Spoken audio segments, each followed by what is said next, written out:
paintings of Douglas Freed exist between representation and abstraction in a realm that few other painters can really call their own.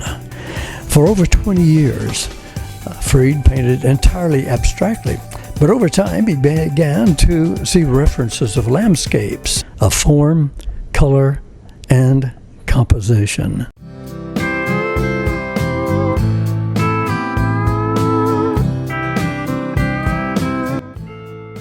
Well, welcome. So please share a little bit about Ron Emig. If you would look at the camera and talk to our viewers out there worldwide and give them a little bit of a picture.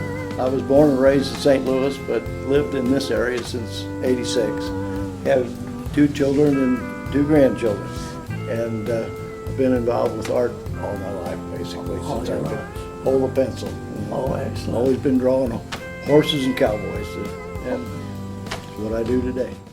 Well, you know, he was with us last November, the 10th of 2020, right in the middle of that old COVID thing going on, as we could call it. And you spoke of a project that you were working on, and promised to bring us up to date on that project at the completion or some close to that time frame. So, Okay, well, I'm part of a group from Kansas City called Artist Inc., INC, like Incorporated. I see. And their first class usually has to do with business and how to do your taxes and all those art-related things that are business-like. And then the advanced project, which I just finished, is a 1-year project for artists of all kinds. So that could be musicians, writers, filmmakers, painters in my case.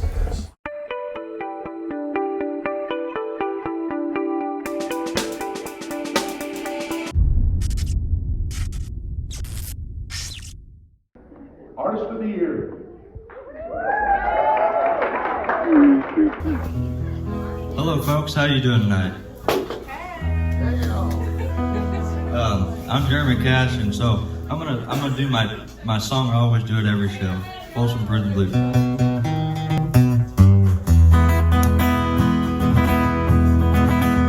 I hear a train a-comin', it's rolling round the bend. I ain't seen the sunshine since I don't know when. Well, I'm stuck in Folsom Prison, and time keeps dragging on. That train keeps rolling on down to San Antonio. I was just a baby, my mama told me, son, always be a good boy, don't you ever play with guns. I shot a man in Reno just to watch him die. I hear the whistle blowing, I hang my head and I cry.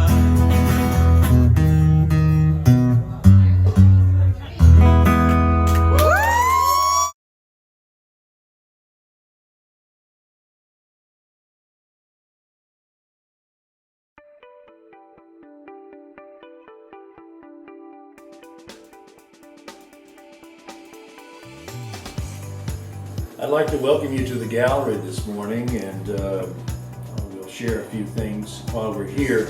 One of the things I wanted to share with you is my little pet project, my 2-headed dragon.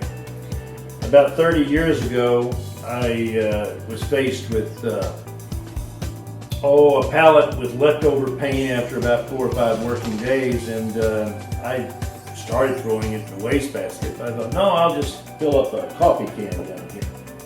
And about a year later, that coffee can was filled up, and then the next, I got another coffee can and filled it up. That took about 2 years.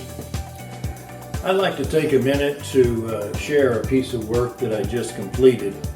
I've been painting now professionally for about 50 years.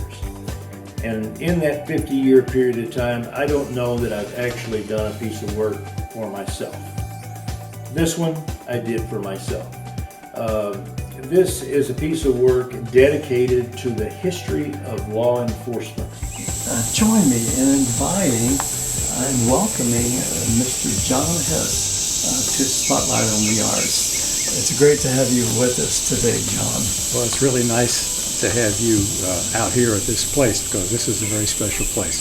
Brawley Creek, it just has a nice ring to it. It does. And setting out here in the nature, and that's what we're going to be bringing to you today. I grew up in southern Ohio, southwestern Ohio. Did some schooling in Pennsylvania and Illinois, and last degree doctorate at Colorado State. And so I struck a middle ground here to settle at the university. And now you're sharing that here today with our viewers in a new book called A Perfectly Ordinary Paradise. Please let us know everything you can share with us on the Perfectly Ordinary Paradise.